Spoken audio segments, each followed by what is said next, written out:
ఏపీలో ఇక నామమాత్ర ఫీజుతో వారసత్వ భూముల రిజిస్ట్రేషన్లు జరగనున్నాయి. దీనికి సంబంధించిన కసరత్తును ప్రభుత్వం ఇప్పటికే ప్రారంభించినట్లు తెలుస్తోంది.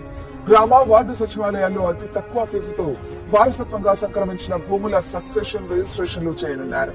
సబ్ రిజిస్ట్రార్ కార్యాలయం నిర్ధారించిన మార్కెట్ విలువ ప్రకారం సదరు ఆస్తి విలువ 10 లక్షల లోపు ఉంటే 100 రూపాయలు, ఆ పైన ఉంటే 1000 రూపాయల ఫీజును స్టాంపు డ్యూటీ కింద తీసుకోనున్నారు. ఆస్తి యజమానుల మరణించిన తర్వాత వారసులకు సంక్రమించే వాటికి మాత్రమే గ్రామ వార్డు సచివాలయాల్లో రిజిస్ట్రేషన్ చేస్తారు. మిగిలిన వాటిని యథావిధిగా సబ్ రిజిస్ట్రార్ కార్యాలయంలోనే చేస్తారు.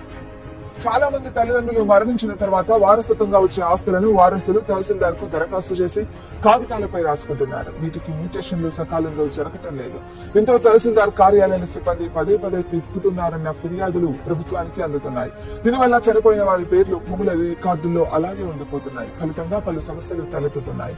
దీనికి చెక్ పెట్టేందుకు నామమాత్రపు ఫీజు వసూలుస్తూ సక్సెషన్ రిజిస్ట్రేషన్లు చేయాలని ప్రభుత్వం భావిస్తుంది. త్వరలోనే రెవెన్యూ శాఖ నుంచి ఈ విధానం అమలుపై మార్గదర్శకాలు రానున్నాయి. దీనికి అనుగుణంగా రిజిస్ట్రేషన్ స్టాంపుల శాఖ చర్యలు తీసుకుంటుంది. ఇందుకు కనీసం 2-3 నెలల సమయం పట్టనుంది.